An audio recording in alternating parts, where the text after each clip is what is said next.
Esta é a mensagem bíblica produzida pela Igreja MSB em Oeiras para o Corpo de Cristo.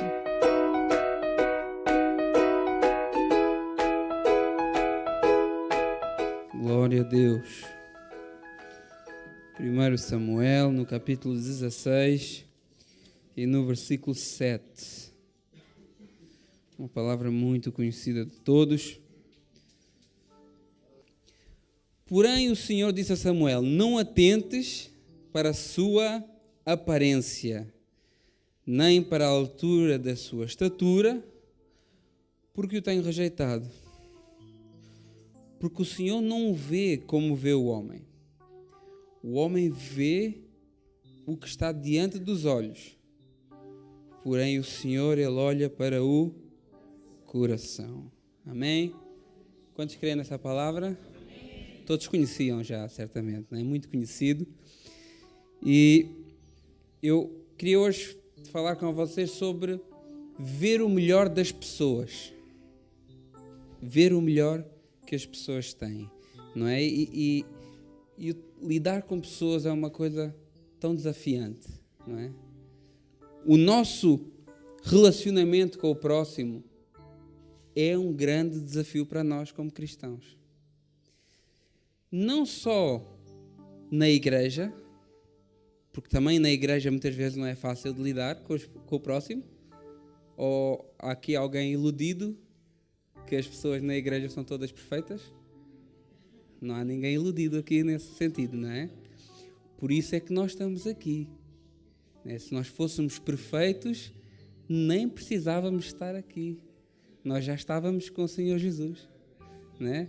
Mas nós estamos aqui porque realmente temos consciência e temos noção de que precisamos buscar essa perfeição, não é? Então, esse relacionamento com o próximo é tão difícil. Por exemplo, no nosso dia-a-dia, nós muitas vezes deixamos trabalhos por causa das pessoas.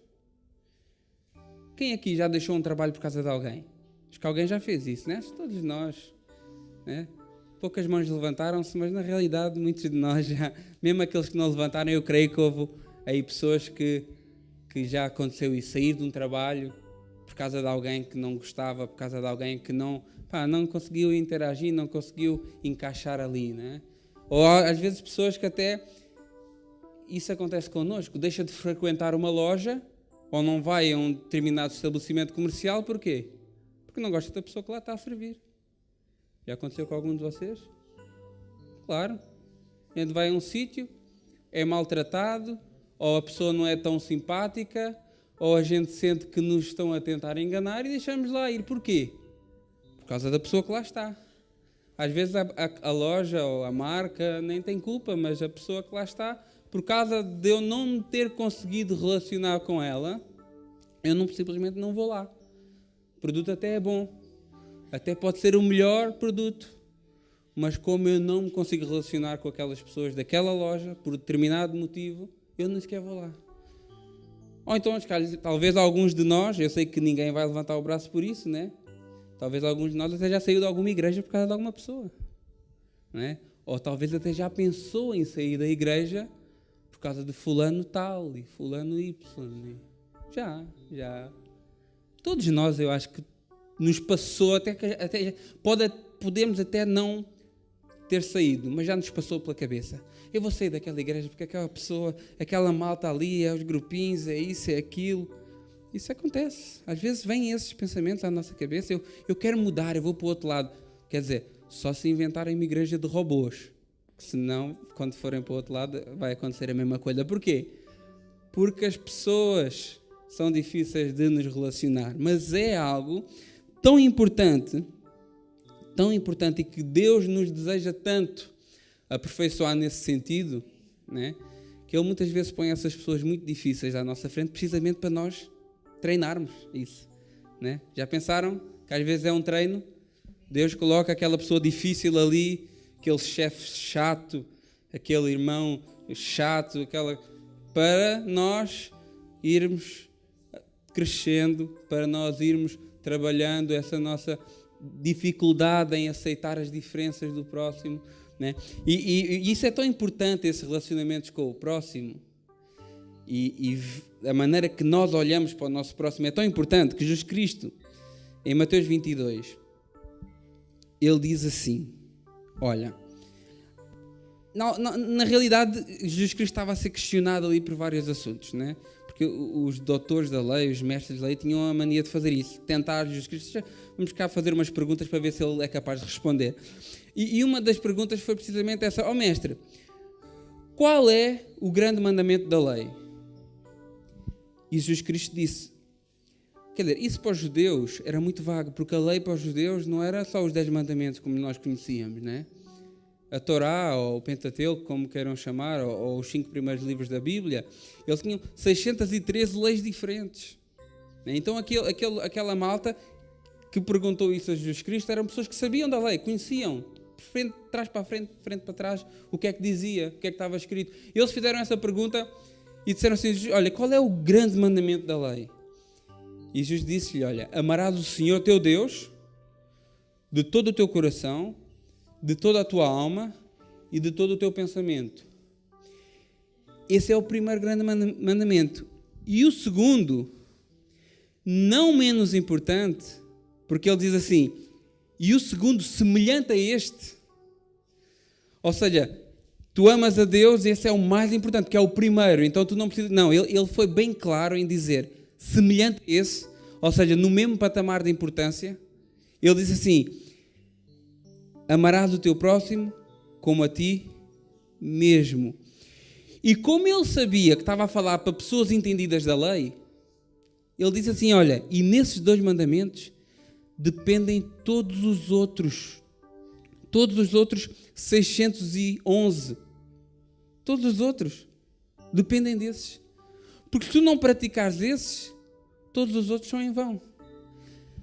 Então, uma coisa tão importante, que é o relacionamento com o próximo, é tão importante, que Jesus Cristo pôs no mesmo patamar de amar a Deus. Ele disse semelhante a este, no mesmo patamar. E é algo que nós, muitas das vezes, não nos preocupamos tanto em praticar. Não nos preocupamos tanto em fazer. Jesus Cristo, inclusive, ele disse assim, em João 13:35, nisto conhecerão que sois meus discípulos, se saberem a Bíblia de trás para a frente. Não foi isso. Se forem os mais teólogos de todos, se forem, não estou aqui a desprezar o conhecimento, até porque gosto muito da palavra, gosto muito de aprender. Mas foi isso que Jesus Cristo estava a dizer, olha, vocês vão ser meus discípulos quando souberem a Bíblia de trás para a frente. Quando souberem os mandamentos todos da lei. Vocês vão ser meus discípulos quando forem os melhores pregadores, os melhores cantores, os melhores tocadores. Foi isso que Jesus Cristo disse. Então, nós treinamos todas as outras coisas, que também são importantes para o reino de Deus, também são importantes, sim, mas depois o principal, que nos faz realmente discípulos de Cristo, parece que não é tão importante. Mas Jesus Cristo deu uma grande importância a isso. Ele diz, olha, conhecerão que sois meus discípulos se vos amardes uns aos outros. Mas é tão difícil. É difícil. É difícil amar as pessoas da nossa família. Até as pessoas da nossa família é difícil amar, quanto mais os nossos irmãos. Quanto mais as pessoas que não têm nenhuma ligação de sangue comigo, que não foram criadas na minha casa, que não brincaram comigo enquanto criança. Pessoas que eu vim a conhecer com 20, com 30, alguns com 40 anos, que eu vim a conhecer nesse instante. Então é tão difícil amar as pessoas de casa, quanto mais as pessoas que eu estou a conhecer há pouco tempo. E ele nos diz, Jesus Cristo, ele nos mostra que o problema é como nós olhamos para as pessoas. E daqui voltamos lá para 1 Samuel 16:7. O problema é como nós olhamos para as pessoas. Porque nós não olhamos como Deus olha. Deus, ele é tão maravilhoso que ele é hoje, ele é amanhã, ele é depois da amanhã, ele foi ontem. Ser eterno significa isto. Né? Ele olha para ti e ele vê o teu amanhã. Ele vê daqui a 50 anos, daqui a 100 anos. Ele vê-te ontem. Ele não olha aqui para o Marcos e olha como ele está agora. Não. Deus é eterno e o ser eterno tem essa vantagem. Ele já vê Marcos daqui a 100 anos, daqui a 50 anos. Né? Se a gente olhar para nós com os olhos carnais, se eu olhar para mim do jeito que eu sou, sem ter nenhuma fé, sem ter nenhuma esperança, sem crer que Deus, o Espírito Santo pode me mudar, então eu não valo nada. Não tem qualquer valor, meus irmãos.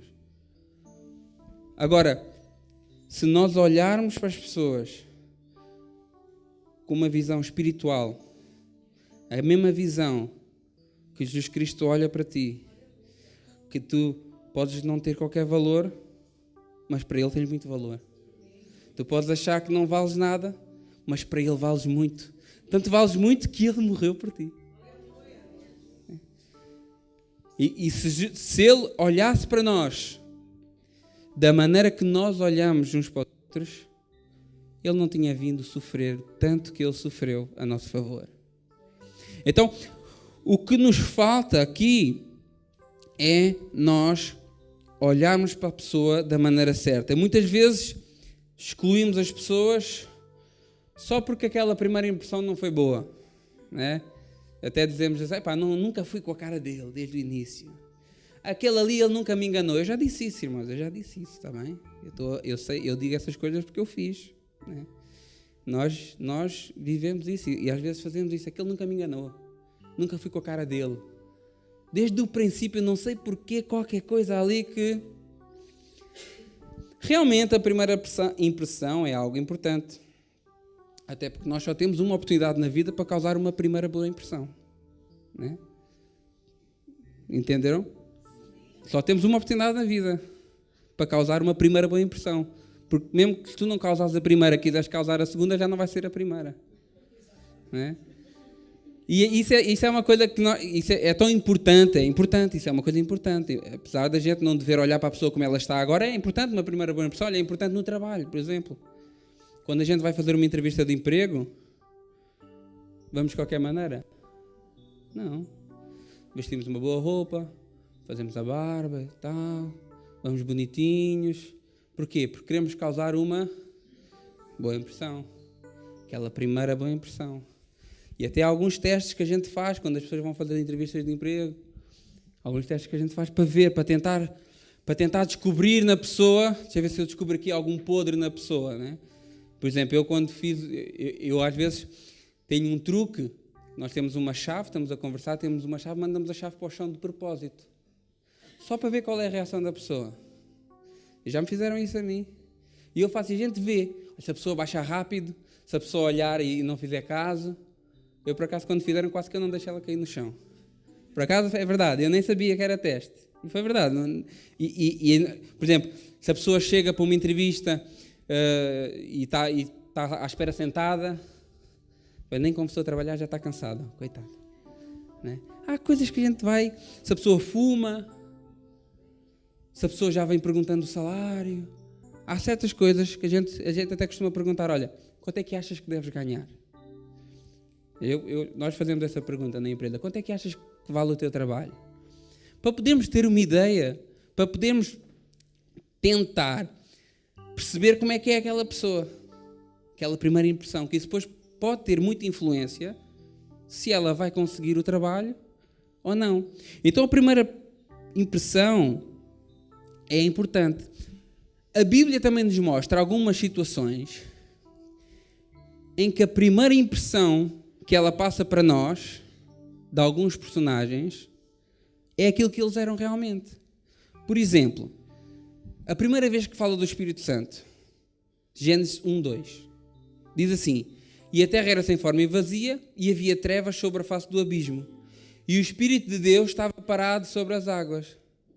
Não, né? movia-se sobre as águas. Então a gente entende aqui, nessa primeira impressão em relação ao Espírito Santo, a gente entende que é um espírito de movimento, que trabalha nas nossas vidas, que opera, que faz acontecer nas nossas vidas, né? E essa é uma primeira impressão que a Bíblia nos dá acerca do Espírito Santo e a gente sabe que é verdadeira. Por exemplo, temos o caso de Josué. A primeira vez que Josué é mencionado na Bíblia, o que é que ele está a fazer? Está a servir, está a cumprir ordens. Então nós vemos que ele era um servo. E ele é muito conhecido por ser o servo de Moisés. Então vemos que isso era uma característica do seu caráter muito forte. E na primeira impressão que nós temos dele, nós vemos que realmente ele fazia isso. Quando vamos para José, quando vamos para Davi, a primeira vez que eles são mencionados, o que é que eles estão a fazer? Estão a trabalhar. E a gente vê que José era trabalhador. E sempre foi trabalhador. E o facto de ele ser trabalhador fez a diferença no seu percurso de vida. Né? Davi também. Enquanto estavam todos em casa, o 8º irmão estava a trabalhar, o mais novo. Né? E a gente vê que ele conquistou o que conquistou fruto de muito trabalho. Então, realmente, a primeira impressão é importante e tem algum impacto na maneira que nós vemos a pessoa. Mas será que nós devemos avaliar as pessoas baseados naquilo que elas fazem ou naquilo que elas são no momento? Será que devemos avaliar assim? Será que aquilo que tu és hoje vai determinar aquilo que tu vais ser amanhã? A palavra de Deus em Eclesiastes 7:8 diz assim: melhor é o fim das coisas do que o princípio delas. Melhor é o fim do que o princípio. Muitas vezes nós desistimos das pessoas só porque não conseguimos ver que o estado em que ela está não é o estado futuro dela. Nós olhamos para uma pessoa cheia de defeitos, cheia de problemas, como nós também somos, e não conseguimos pôr na nossa cabeça que ela não vai ser sempre cheia de defeitos, ela não vai ser sempre uma pessoa má. Não conseguimos ver como Jesus Cristo vê para além do presente. 2 Coríntios 5, o 16 a 17, diz assim: assim que daqui por diante ninguém conhecemos segundo a carne. E ainda que também tenhamos conhecido Cristo segundo a carne, contudo agora já não conhecemos desse modo. Nós queremos conhecer as pessoas segundo a carne, mas temos que ver mais além. Temos que olhar para a pessoa, ainda por muito má que ela seja, por muitos defeitos que ela tenha, e tentar explicar e tentar entender que Deus tem o melhor para a vida dela. Que não é esse estado que ela está, que é o seu estado final. Deus é um Deus, o Espírito Santo, Ele nos ajuda, Ele nos transforma, Ele nos capacita. E aí vem a conclusão daquilo que eu estava a ler. E assim que se alguém está em Cristo, nova criatura é. E as coisas velhas elas já passaram. E que tudo que se fez, novo. Deus, Ele não olha para nós dessa maneira. Da maneira que nós olhamos para os outros. Ele olha para nós e Ele vê o plano dEle na nossa vida. Eu queria que os irmãos abrissem Gênesis 15, do 1 ao 6.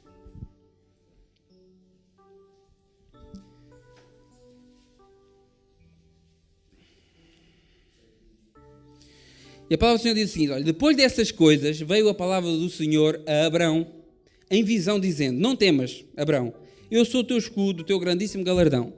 E disse então a Abrão: Senhor Jeová, que me hades de dar? Pois ando sem filhos, e o mordomo da minha casa, o Damasceno, Eliezer, disse mais a Abrão: eis que não tens dado semente, e eis que um nascido na minha casa será o meu herdeiro. E eis que veio a palavra do Senhor a ele, dizendo: este não será o teu herdeiro, mas aquele que de ti será gerado, esse será teu herdeiro. Então o levou para fora e disse: olha que fantástico, olha agora para os céus, conta as estrelas, se as puderes contar. E disse-lhe: assim será a tua semente. E creu ele no Senhor e foi-lhe imputado por justiça. no olhar humano, aquele homem não tinha qualquer esperança, não tinha qualquer expectativa. Mas lá está, Deus ele não nos vê como nós vemos. E se nós formos a Gênesis 17, um pouquinho mais à frente, do 1 ao 9, a coisa não ficou logo por aí, passou mais um tempo, e diz a palavra: sendo depois Abraão da idade de 99 anos, apareceu o Senhor a Abraão e disse-lhe: eu sou o Deus Todo-Poderoso, anda na minha presença e ser perfeito, e porém com o meu concerto entre mim e ti, e te multiplicarei grandissimamente. Então caiu Abraão sobre o seu rosto e falou Deus com ele, dizendo: quanto a mim, eis o meu concerto comigo, e serás o pai de uma multidão de nações. E não te chamarás mais o teu nome Abraão, mas Abraão será o teu nome, porque por pai de uma multidão de nações te tenho posto. Ou seja, já não te chamas mais Abraão, que quer dizer pai exaltado. Tu agora chamas-te Abraão, que significa pai de multidões. E ele podia pensar assim: mas eu nem um filho tenho. Nem um filho eu tenho, como é que eu posso ser um pai de multidões? Mas lá está, Deus, ele não vê como vê o homem. Nem à vista humana, Abraão era velho. Era velho, já não podia cumprir muitos planos, já não podia fazer muitas coisas. Na vista humana, né? Era peregrino, era imigrante. Né? Irmãos, eu sei que essa igreja tem um grande número de pessoas que são imigrantes e sabem que é difícil. E as dificuldades já não são as mesmas que Abraão enfrentava, viver em tendas. É diferente, mas é difícil na mesma. Então imaginem naquela altura. Né? Ele era incapaz de ter filhos, sua mulher era estéril. Mas na visão humana, na visão de Deus, ele ainda tinha mais 76 anos pela frente. Apesar de ele não ter consciência disso, mas na visão de Deus ele tinha mais 76 anos pela frente. Ele tinha 99, mas ele ainda tinha mais 76, ainda dava para fazer muitos filhos. Só que ele sabia disso? Não. Ele não sabia disso, mas Deus sabia. Né? Na visão humana, ele era imigrante, era peregrino, andava sem terra. Mas Deus sabia que 4.000 anos depois, a sua semente estava lá como está hoje. 4.000 anos depois.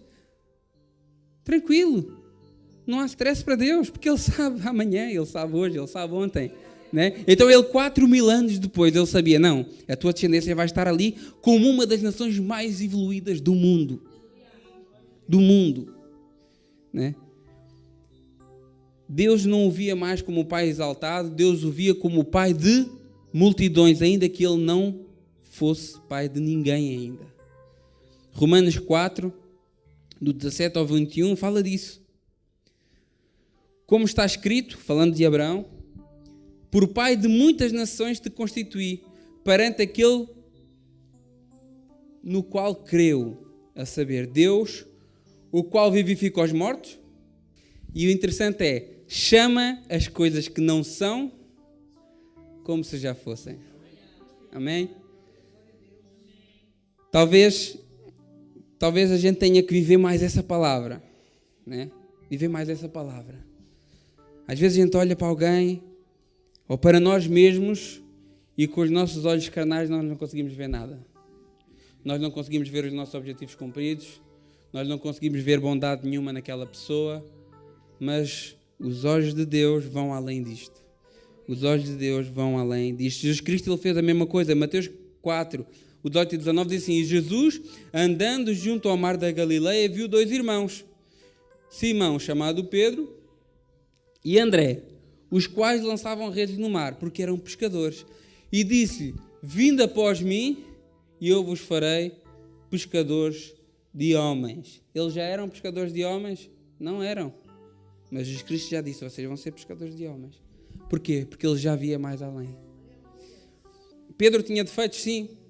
Tinha muitos defeitos. Nós também temos muitos defeitos. Né? Ele tinha virtudes. Tinha muitas virtudes. Nós também temos muitas virtudes. O nosso problema é que nós temos mais velocidade para olhar para os defeitos do que para olhar para as virtudes.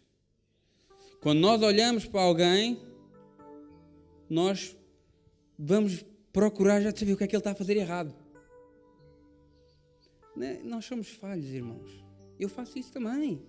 Muitas vezes faço isso. Eu peço a Deus que me mude. Muito crítica às vezes. Porquê? Porque às vezes a gente está só à espera de ver os defeitos. Vamos ver onde é que ele vai cair. Vamos ver onde é que ele vai cair, que é para depois dizer, avisei-te, eu disse, não sei o quê. Ou então não dizer nada, comentar com o próximo, que ainda é pior.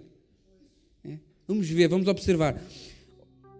E é uma frase que eu não sei de quem é, e não sei se é minha, se não é, não faço ideia. Não existem pessoas que não prestem. O que existe é pessoas que estão no lugar errado. Né? Vamos dar um exemplo de uma pessoa que está aqui a cantar. Ele não sabe cantar. Não é o que acontece que a gente tem um grupo de louvor abençoado. Mas ele está aqui a cantar e não sabe cantar. Aquele cantor não presta.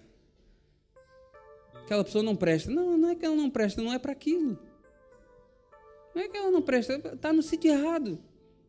Está aqui uma pessoa a dançar, mas não sabe dançar, não presta. Não é que ela não presta, está no sítio errado. Ontem nós fomos jantar almoçar a um restaurante. É verdade que já íamos um bocado assim mais adiantados na hora, mas ainda era hora de almoço. E a gente chegou lá no restaurante, o rapaz, olha, não há isso, não há aquilo, se quiserem aquilo vai demorar muito tempo. Olha, isso é verídico, irmãos. E na altura nós até criticámos, até falamos, fogo, esse rapaz não presta para nada. Mas não é que ele não presta, ele está no sítio errado. Talvez aquela profissão não é para ele. Mas isso não quer dizer que ele não tenha valor noutra coisa qualquer. Mas não empregado de mesa. Mas isso não quer dizer que ele não preste. Por isso é que eu digo, não há pessoas que não prestam, há pessoas que estão nos sítios errados. Talvez uma pessoa que não presta a ser empregado de mesa, pode ser um excelente empregado de balcão. Ou que não presta a ser empregado de balcão, pode ser um ótimo engenheiro, um ótimo médico, se qualificar para isso. As pessoas às vezes estão nos sítios errados. E nós, quando olhamos para a pessoa, nós vemos, numa determinada situação, numa determinada circunstância, nós já rotulamos a pessoa, aquela pessoa não presta. E não pensamos que talvez ela está no sítio errado. Jesus Cristo, ele valorizou as virtudes de Pedro, como valoriza as suas virtudes. E faz de Pedro, e faz de si, e faz de mim um grande homem. Né? A palavra de Deus em Isaías 55, do 8 ao 9, diz, olha, porque os meus pensamentos não são os vossos pensamentos, nem os vossos caminhos, os meus caminhos, diz o Senhor. Porque assim como o céu são mais altos do que a terra, assim os meus caminhos são mais altos que os vossos caminhos, os meus pensamentos mais altos que os vossos pensamentos. Né? Efésios 3:20 também diz, olha, aquele que é poderoso para fazer tudo e muito mais abundante, além daquilo que pedimos ou pensamos, segundo o poder que em nós opera. Então nós reduzimos o poder de Deus. Porque se uma pessoa é tão má, será que Deus não pode transformar a vida daquela pessoa e ela ser uma pessoa boa? Se a pessoa é tão desprezível, se a pessoa ela é tão inconveniente, será que Deus não pode transformar aquela vida e torná-la uma bênção? Todas as pessoas têm alguma coisa de bom. Todas as pessoas têm alguma coisa de bom. Às vezes precisam de um empurrãozinho. Precisam que a gente lhes diga. Porque nós só apontarmos o dedo às coisas más que a pessoa tem e não elevarmos as coisas boas, até porque o bem, nós sempre ouvimos isso, né? O bem sempre vence o mal. Então, se nós elevarmos as coisas boas que a pessoa tem, naturalmente as más vão ficando para trás a pouco e pouco. Não é que ninguém muda de um dia para o outro. Investimento nas pessoas. A maior parte das pessoas bem-sucedidas, grandes dirigentes de empresa, gerentes, donos, multinacionais, muitas pessoas, elas são o que são hoje porque alguém lhes deu a mão. Alguém deu uma oportunidade, alguém olhou para ela e disse assim, olha, aquele tem potencial. Aquele pode ir mais além. E como alguém fez isso, muitas vezes elas alcançaram coisas tremendas. Porque às vezes a pessoa precisa só de um empurrãozinho. Agora, se a nossa atitude para com as pessoas é só o julgar, é só o mandar abaixo, ou é só ver os defeitos da pessoa, e não dermos oportunidades, fica difícil da pessoa poder evoluir. Nós às vezes fazemos isso, né? Eu durante alguns anos dei treinos de basquetebol, e a gente às vezes via as crianças e via um rapaz chegar lá e disse: olha, aquele tem potencial, aquele pode ser um bom jogador. Às vezes no trabalho também chega um rapaz ou um funcionário novo: olha, este tem potencial para poder ser um dia um gerente ou chefe de turno. E a gente investe nas pessoas, né? A gente investe nas pessoas. Às vezes somos desiludidos, mas é porque a pessoa não tinha o potencial? Não, é que se calhar o potencial dela não era para aquilo ali, era para outra situação, no outro lado. Então às vezes ficamos tristes, desiludidos, mas a pessoa continua a ter o seu potencial. Se calhar não é aqui, é no outro lado. No reino de Deus é uma coisa tão boa para nós que todos têm potencial, né? Quando falamos na nossa vida secular, nos trabalhos, nos ministérios, às vezes uns têm potencial para umas coisas, outros têm potencial para outras. Agora, para o reino de Deus, para a salvação, todos têm potencial. Então, quando você olha para alguém, nunca olhe para alguém e dizer assim: olha, esse está condenado, esse está perdido, esse é um perdido, esse é vai queimar no inferno. Não. Olhe para a pessoa e veja que ele tem potencial. Olha, Timóteo 2, 1-4 diz assim: olha, mostre depois, antes de tudo, que se façam deprecações, orações, intercessões e ações de graça por todos os homens, bons e maus, por reis, por todos que estão em eminência, para que tenhamos uma vida quieta e sossegada em toda a piedade e honestidade, porque isto é bom e agradável diante de Deus nosso Senhor, que quer que todos os homens se salvem e venham ao conhecimento da verdade. Todos. Então, não é como no seu trabalho ou em algum lado, ou alguém que tu conheces, que tu podes dizer assim: olha, ele tem potencial para fazer aquilo, tem potencial para fazer aquilo outro. Não.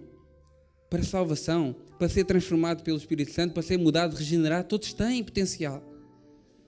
Todos têm potencial, todas as pessoas, porque Deus quer que todos se salvem. Né? Muitas vezes nós agimos como aqueles homens que vinham apedrejar a prostituta. Nós falamos deles e rimos. Largaram a pedra e foram embora. Cambada de hipócritas. Mas nós somos eles muitas vezes. Vimos para a igreja carregados de pedras. Carregados de pedras para ver onde é que eu vou mandar essa pedra. Eu trouxe, vou ter que mandar. Eu trouxe a pedra, vou ter que mandar alguém. E muitas das vezes nós somos assim. Somos como aqueles que tinham as pedras. E achamos-nos uns santarrões, os santos dos santos, os exaltados, quando na realidade somos falhos, cometemos erros e não somos ninguém para estarmos a apontar o dedo. Então, porquê que você olha para alguém e diz: esse não tem jeito? Porquê que você olha para alguém e diz: esse é muito pecador, esse não tem remédio? Porquê que você não olha para a pessoa e diz: olha, esse aqui Deus vai mudar a sua história, este aqui Deus vai abençoar, esse aqui Deus vai transformar, nesse aqui o nome de Deus vai ser glorificado? Porque é esses casos mais difíceis, eu acho que Deus até esprega a mão: é esse que eu vou transformar, é esse que eu vou mudar. Não foi o que ele fez com Paulo, perseguidor da igreja, matava os crentes. Era tão difícil, isso é impossível. Não foi o que Deus fez com ele. Mateus 23 era bom toda a gente ler. Mateus todo o capítulo, mas eu vou só ler o 13. Mas todo o capítulo era bom nós lermos para ver se nós não estamos a ser os hipócritas. Os ai de vocês. É muito bom a gente ler, mas eu só vou ler o 13. Que ele diz assim: ai de vós, escribas e fariseus hipócritas, pois fechais aos homens o reino dos céus. Nem vocês entram e não deixam entrar. E nós fazemos a mesma coisa. Nem entramos, nem deixamos os outros entrar. Porquê? Estamos sempre com o dedo acusador. E a pessoa está à espera de amor, está à espera de misericórdia, está à espera de ser acolhida, E o que nós temos é um dedo acusador. Um dedo acusador. Porquê? Porque não temos compaixão. Jesus Cristo, ele olhava para os seus discípulos e disse: tenha compaixão da multidão. 1 Coríntios 12 fala dos dons espirituais, dom de línguas, dom de interpretação de línguas, um monte de dons, coisa boa. Toda a gente quer dons, toda a gente quer ser usado, toda a gente quer ter dons. Mas no final do capítulo, no 31, diz assim: olha, realmente procurai com zelo os melhores dons, e eu vos mostrarei um caminho ainda melhor.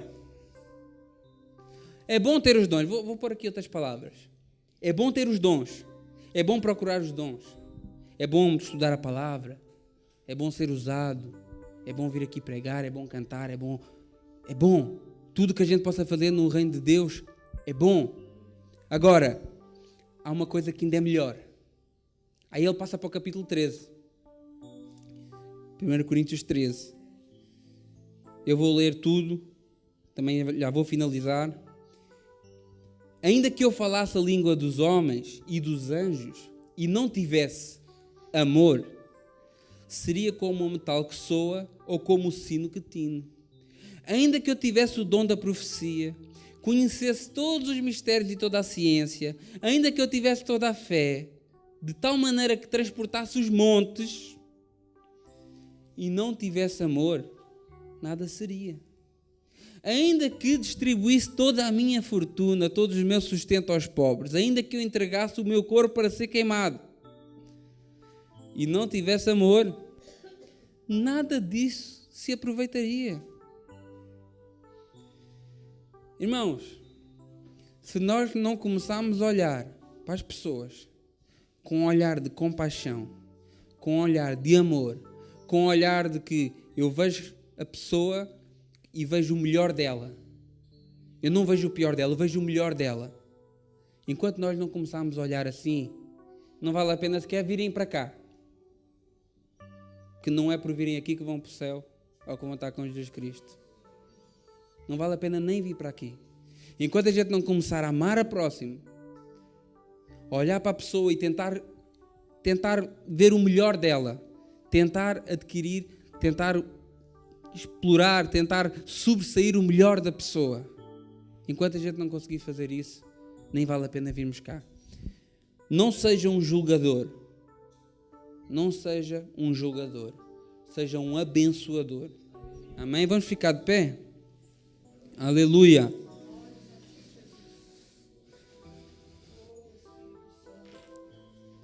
A palavra do Senhor, ela tem me incomodado para isso. Tem-me incomodado para isso, para amar mais.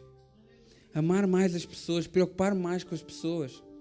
Não olhar para as pessoas sempre com aquele olhar de julgar, de ver onde é que ela vai cair, de ver onde é que ela vai errar. A palavra do Senhor tem-me confrontado para isso.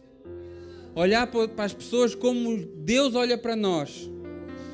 Deus olha para nós e Ele vê todo o nosso potencial. Ele olha para nós e vê tantas coisas boas, tantas bênçãos que nós podemos adquirir e ser abençoadores para os outros. Eu quero ser uma bênção para todos, mas eu sei que eu também preciso de mudança. Eu sei que eu também preciso de mudança.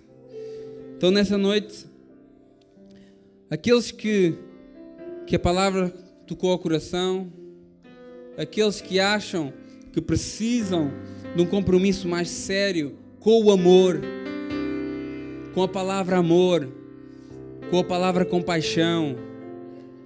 Se alguém quiser vir aqui à frente, se alguém que não conhece, que não entregou ainda a sua vida a Cristo, eu não conheço todos que aqui estão, alguém que ainda não tomou essa decisão de servir a Cristo e queira vir aqui à frente, orar connosco, ou mesmo aí onde está também,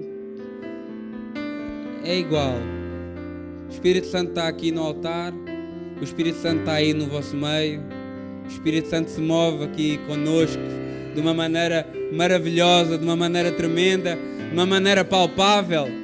nós conseguimos sentir a presença do Espírito Santo, nós conseguimos sentir o alívio, o refrigério, o bom que é estar nos seus braços.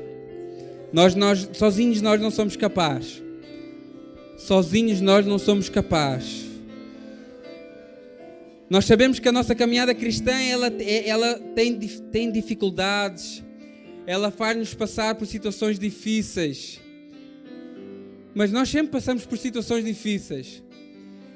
Então mais vale passar do lado ou com Jesus Cristo na nossa vida.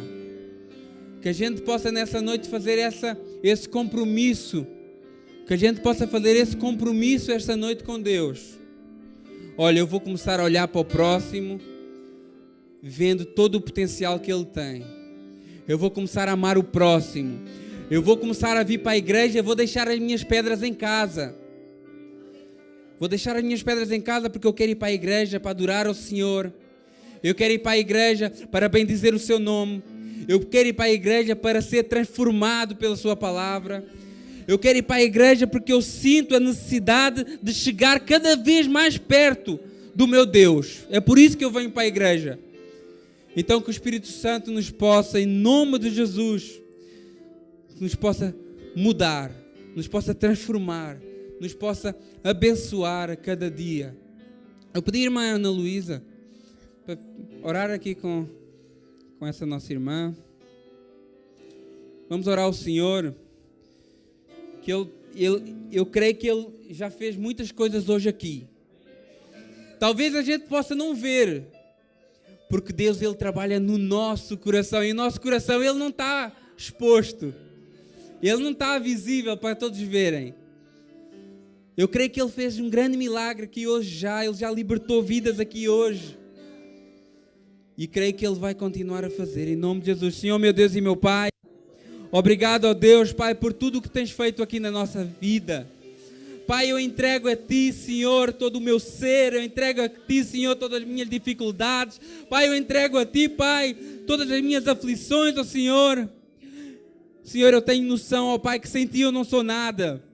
Eu tenho noção, ó Pai, que sem o Teu Espírito Santo na minha vida eu não tenho qualquer valor. Senhor, em nome de Jesus, ó Pai, nesta noite eu quero Te apresentar essa igreja. Essa igreja, ó Pai, que é lavada e remida no Teu sangue. Essa igreja, ó Pai, que ambiciona, Pai, mais de Ti. Senhor, essa igreja, Senhor, que quer, Pai, ser trabalhada, quer ser moldada segundo a Tua vontade. Senhor, em nome de Jesus, ó Pai, abençoa cada um que aqui veio. Que não venha sair daqui igual, ó Pai, mas que venha sair daqui transformado pela Tua palavra. Que venha sair daqui renovado, ó Pai, pelo Teu, Senhor, pelo Teu Santo Espírito, Deus. Pai, em nome de Jesus, obrigado por esse momento, por essa palavra. Falaste comigo, ó Deus, obrigado. Sou dependente de Ti, ó Deus. Sou dependente de Ti, sou dependente de Ti, Senhor. Sou dependente de Ti a cada dia. Oh, Senhor, sê conosco. Senhor, habita em nós, não nos deixes só nem por um segundo. Nem por um segundo, ó Deus. Queremos estar contigo todos os segundos da nossa vida, ó Deus. Em nome de Jesus, nos ensina a olhar o próximo. Nos ensina a olhar o próximo e ver o melhor. Nos ensina a olhar o próximo e ver as suas virtudes, ó Pai. Nos ensina a olhar o próximo, ó Pai, e ver o seu potencial. Senhor, que Tu possas vir a levantar homens e mulheres de Deus aqui nesta casa. Tu possas vir a levantar aqui homens e mulheres de Deus aqui nesta casa de oração. Ó Pai, para a Tua honra e para a Tua glória. Em nome de Jesus. Em nome de Jesus. Amém. Aplauda o Senhor. Aleluia. Aleluia. Glória a Deus. Glória a Deus. Aleluia.